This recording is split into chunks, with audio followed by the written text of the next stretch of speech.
Zoomi's prayers. You fill the temple of your being. Some came out at noon, unaware of their destiny. We did not know the why of the world or when. We did not know the why of us or what was to become of us. We were told one thing too high, one thing too low. We bear up now because we have the why unanswered. Who says there has to be a point or a reason? We are playing an unselected part in something.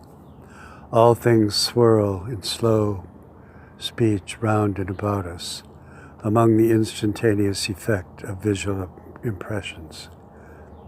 Modern machines were starting to take effect, but could not understand cause and effect, could not envision alternate realities, could not answer the question, why?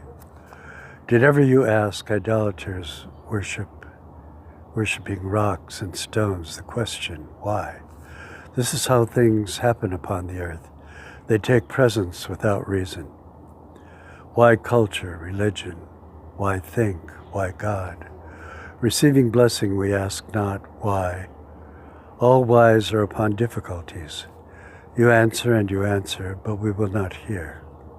Some have an indomitable will to pursue the questions, thinking to gain inner peace and fulfillment. Things fall apart, the rule of life. There are graves about to illustrate. The soul, sobbing voice in me hears yet their cries, but does never say, I'm ready. Breathe as the tears flow. Breathe when we cannot gaze up high.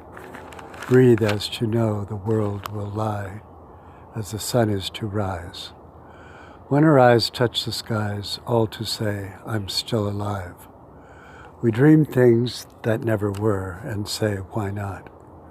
Why do we seek strangers when we have friends lying about to our indifference?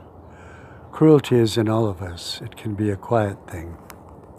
Some came out to snow. The snow began here this morning and all day continued, its white rhetoric everywhere calling us back to why, how, where is such beauty and what meaning?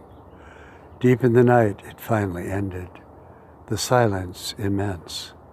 The heavens hold 1,000,000 candles, the glittering trees, the broad fields smoldering with soft light. A passing creek bed lies heaped with shining hills.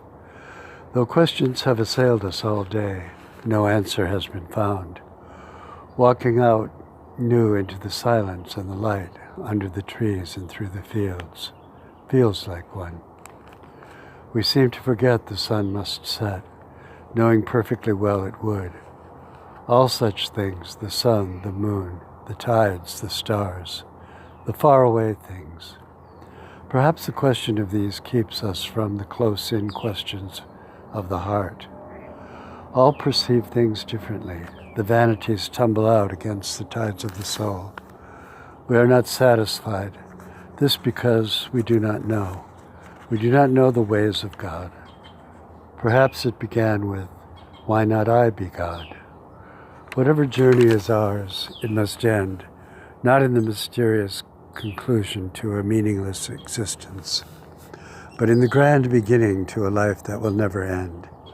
We need never know who we are in the world terms. The child of God may rest in your arms and let the world pass by. We may, yet we are not able to do it. Our humanity is constitutionally incapable to rest here. This is another term for sin, a restlessness within that answers its own questions outside your divine court. What Isaiah saw was this, not a robe, not even a suffusing holiness. He saw that there is no space but for you. You fill the temple of your being. You have placed there your name. You will never forsake it. The temple of the Lord, the temple of the Lord, the temple of the Lord. The Jews flattered themselves that you could dwell nowhere else than what they had built for you. Yours is the comprehensive filling of all things. This, and able to separate yourself, to remain and converse in the souls of each of us. Did we suppose that omnipresence was a physical thing of places? We are holy by the indwelling of your Spirit, thus to say, we are the temple in which you dwell. There is in heaven individuality, yet it is mystically subsumed to all in a way, even when experienced, we may not understand. In the completeness of your presence, all whys will disappear. We would fain behold the fair beauty of the Lord without questioning, only to ask, may I dwell here with you. Amen.